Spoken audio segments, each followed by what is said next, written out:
I'm Danielle from Wendell Woodworks, and this video will be a walkthrough of my latest nursery sign from start to finish. Hopefully it gives you some great tips you can use. The first step with any scroll saw sign is creating a pattern.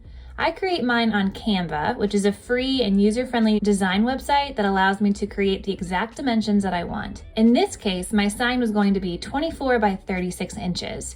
If you want a fuller tutorial, you can find another one of my videos for that link down below. After my design was completed, I saved it as a PDF in order to print it at its full large size on Adobe. I was then able to cut and tape my pages together for my pattern.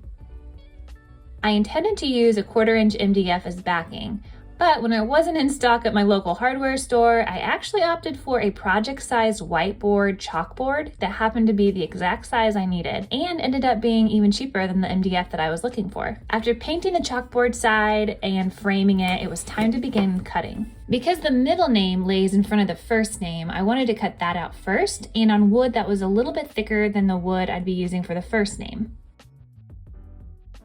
Once that was cut, I applied the first name portion onto a pine board. Wanting to save the leftover board as a gluing guide later on, I made sure that the pattern was laid straight and only cut down the middle where I knew I could easily lay the pieces back together for spacing at glue up time.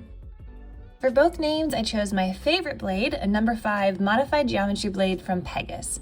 I always cut the inside of my letters first. Because I knew I was painting the flowers, I decided to use a 1/4 inch MDF. Not wanting to deal with 1,000 little pieces, I left the petals connected while cutting, but decided to engrave the details in afterwards with my Dremel. I also used my Dremel to sand the edges and to add some shaping.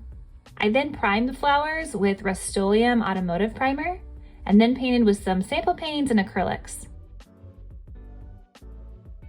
Finally, it was time to glue it all together using a combination of wood glue and super glue.